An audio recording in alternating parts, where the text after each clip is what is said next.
fotod loomaportreedest ja kes näeb, siis näeb, kes ei näe. Siin abistatakse mind, et varsti nad hakkavad lihtsalt seal vilkuma. Seal on nii elukaid kui, seal on nii imetajaid kui linde. Teiseks, mis ma tahtsin öelda, on see, et ma vabandan, et ma ei pane oma pintsakunööpi kinni teie ees, kuigi ma peaks seda tegema. See ei ole mitte sellest, et Põdra Praad ei ole veel oma ringkäiku läinud, vaid see on sellest, et mu sõber Mart Jüssi kunagi ütles, et kui Rajasaar paneb pintsaku selga, siis ta tegelikult kaob ära. Ja sellepärast ma ei pane nööpi kinni, et ma ära kaoks. Märka looma on erakordselt hea teema aasta mõtlemiseks.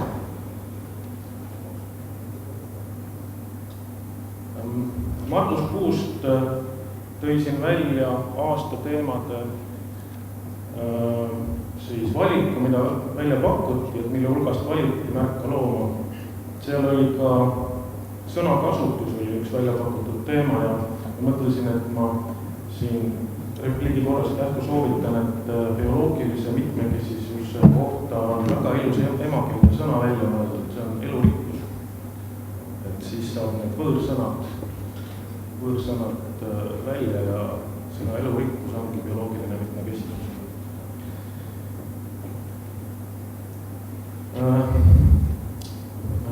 Kuna need slaidid, mida ma teile ei näita, on osale meist siin juba mõned neist ka nähtud jahikonverentsil. Teema osaliselt, mida ma täna räägin, katab seda, mis ma toonagi rääkisin, pisut teisest vaatevinklist, siis miks ma panin need imetajate ja lindude portreed siia ekraanile, kes neid näevad, siis samal ajal, kui ma siin jutustan, võite mõttes mõelda vaikselt, et milline neist elukatest on oma pildistajat märganud ja milline neist mitte. Seda näeb silmist ja kehahoiakust. Ja siis lõpupoole vaatame nad koos jälle üle ja siis saame otsustada, et kes õigesti märkas looma. Meil on ju niimoodi, et meie inimese loomad oleme kõige juhmimad ja tundetumad paraku oma elurikka, liigirikka looduse sees. Ja sageli, ma ei räägi meist küttidest ega fotoküttidest, loodusesõpradest teadlastest siin, kes märkavad looma tõenäoliselt sagedamini enne, kui loom teda märkab. Aga enamus meie inimestest, vaatamata sellele rikkusele, mis meil on, siis ettevalmistamata olukordades ehk juhuslikel kohtumistel, ma pakun 95% või rohkem kohtumisi metsloomaga on need, kus metsloom märkab inimese looma enne, kui inimese loom metsloom. Ei oskame lõhna tunda, ei oskame õieti kuulata, ei oskame ringi vaadata. Ma ei räägi jällegi mitte küttidest, fotoküttidest, teadlastest ja metsameestest. Peamised ja kõige sagedasemad kohtumised metsloomadega toimuvad meil Eestis maanteedel, autoteedel. Ja selles osalevad kõik inimese loomad peaaegu, kes vähegi autorooli kätte võtavad. Ja sellised kohtumised on need, millest mina tahaksin täna rohkem rääkida võtmes märka looma. Ehk siis märka looma, looduses märka looma, maantee ääres, märka autorooli tagant, välja vaadates looma.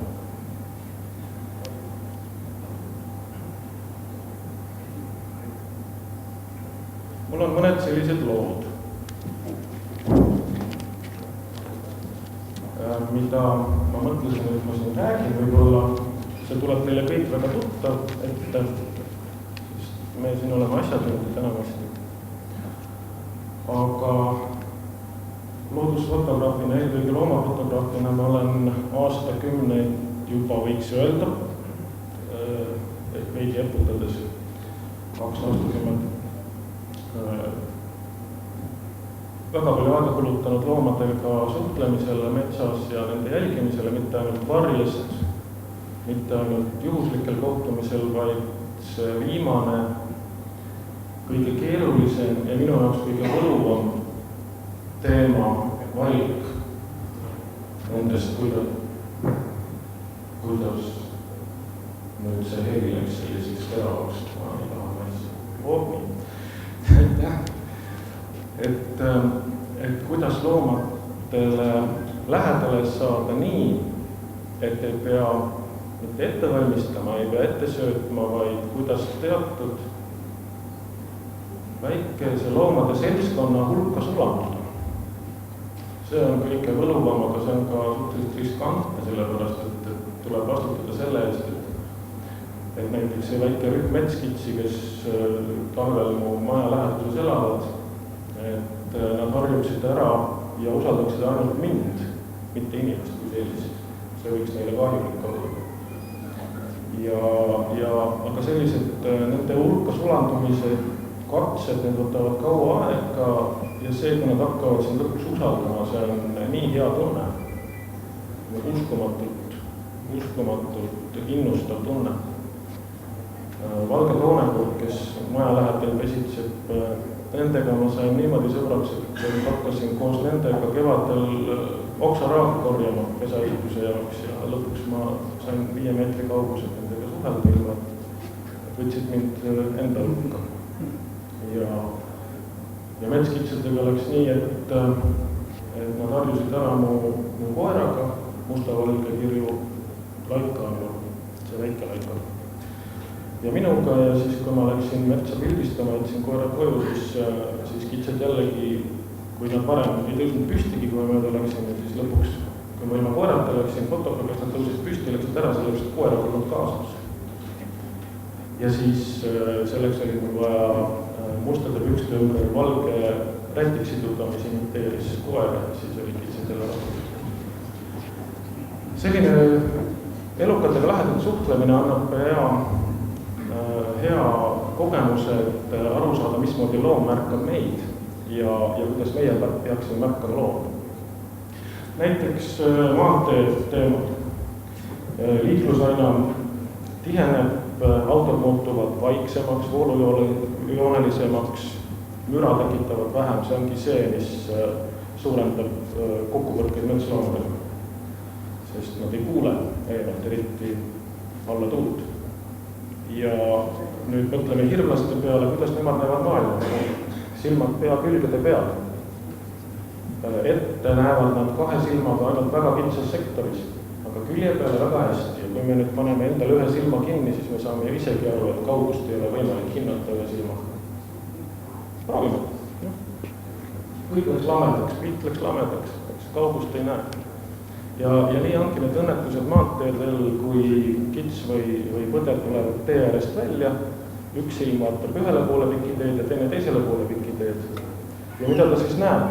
See on lihtsalt üks näide paljudest. Mida ta siis näeb 1 silmaga, kui auto läheneb alla tuult? Ta ei kuule midagi, ta ei tunne lõhna, aga ta näeb, minu meelest ta näeb seda, kuidas mingi täpp, mingi ümmargune asi kauguses, millel on 2 heledat tähni küljes latega.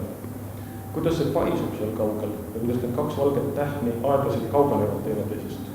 Aga ta ei saa aru, et see objekt läheneb tegelikult. Teine asi siis, kui heli jõuab kohale, siis see võib looma ehmatada, eks ole, siis ta tavaliselt läheb tagasi. Aga kui ta on juba keset teed ja teda ehmatatakse, siis kuidas tark loom mõtleb? Loom mõtleb sellele, et tuleb põgeneda, aga põgenemiseks kõige kindlam tee on see tee, kus ta on juba käinud ja kus teda ei ole ehmatatud. Ja see ongi see, mis pärast loomad tulevad teinekord ka üle tee läinuna juba uuesti auto ette tagasi. Ja selle kõige peab arvestama. Mida meie kütid saame teha? Me saame sellest rääkida inimestele. Sellest, kuidas loomad näevad maailma teistmoodi. Nad ei näe värve nii palju kui meie. Värvid ei sega neid. Näiteks kiskete puhul, kes näevad enamasti must-valgelt, mõningaid värvitoada näevad. Nad saavad väga täpselt näha ära liikumise, väikese objekti liikumise kaudu. Värvid ei sega neid. Meie ei pane sellist teravat liikumist tähele. Oravat 200 meetri kaugusel kuulates. Sest roheline segab meie vaatamist. Selliseid asju tasub uurida ja mõelda ja rääkida. ja oma kandis, oma jahiseltside piirkondades, oma kohalike valdadega koostööd tehes võiks näiteks välja kujundada sellise infomaterjali autojuhtidele, mida saab jagada valla lehes, veebis, kauplustes, bensujaamades, mis näitavad oma kandi inimestele ära, kus on ohtlikud lõigud meie valla maanteedel. Seda saavad ainult kütid teha koos vallavalitsuse inimestega, geoinfospetsialistidega, enamasti on juba paljudes valdades tööd. Harku vallas me sellise näite tegime, ma võin saata näidiselt, kuidas see kaart välja näeb. Ja teine teema on sinna juurde kalender, mis on teadlaste poolt koostatud, mis näitab kuude kaupa ära, millised elukad millal liiguvad ja mis päevaaegadel ja miks. Sellise kaardi tagaküljele trükkida ja oleks jälle üks suur asi tehtud selleks, et autojuhid, kes ei ole kütid või loodushuvilised, märkaksid looma. No nii, ma olen saanud teise hoiatuse. Kui tuleb kolmas, siis ma lõpetan. Põhimõtteliselt need fotod, mida te siin nägite, siis ma arvan, et te saite aru, milline šokk on inimest märganud ja milline mitte. Need, kellel on silmad suured ja punnis nagu tõllarattad, need on inimest märganud. Need, kellel on silmalaud kenasti üle kolmandiku silma rahulikult, need šokud ei ole märganud oma pildistajat. See on see, kuidas näiteks see, kes praegu näha on, tal pole aimugi, et teda pildistatakse. Lindude puhul, kui te vaatasite siin, see on märganud nüüd jänes, tema kuulab midagi. Tal on kõrvad kitkis. Ja see on märganud, sest ta nüüd püttis peite asemel, ta on kõrvad vastu selga ja loodab, et kõik arvavad, et ta on kivi. Aga kui te linde vaatate, seal tulevad 2 kuldnakapilti ja 2 taigurupilti, siis lindudest saab selle järgi aru, et kui linnu kael läheb pikaks ja peenikeseks, siis ta on ärevil, et on midagi märganud. Aga kui ta on kohe või rahulik, siis tal pole midagi. Näiteks siin on nüüd kanaküll märganud midagi, vaatame need kuldnakad, see on rahulik kuldnak ja see on ehmurlik kuldnak, haigruga sama lugu. Ja viimane pilt, mis ette võiks jääda, on see, kuidas meie võiksime siis järgmine, kus kala kajatada rahulikult ja lasevad inimese endale väga lähedale. Ja me võiksime selle võtta eeskujuks, kuidas me võiksime koos oma elurikka looduse ja loomadega suuta olla nii, et me üksteist ei sega, et me ei hakka segama teiste liikide omavahelist toimetamist, vaid toimetame seal vastavalt sellele, kuidas on ette nähtud ja kuidas me oleme ühiselt otsustanud, sealhulgas otsustanud seda koos loomadega.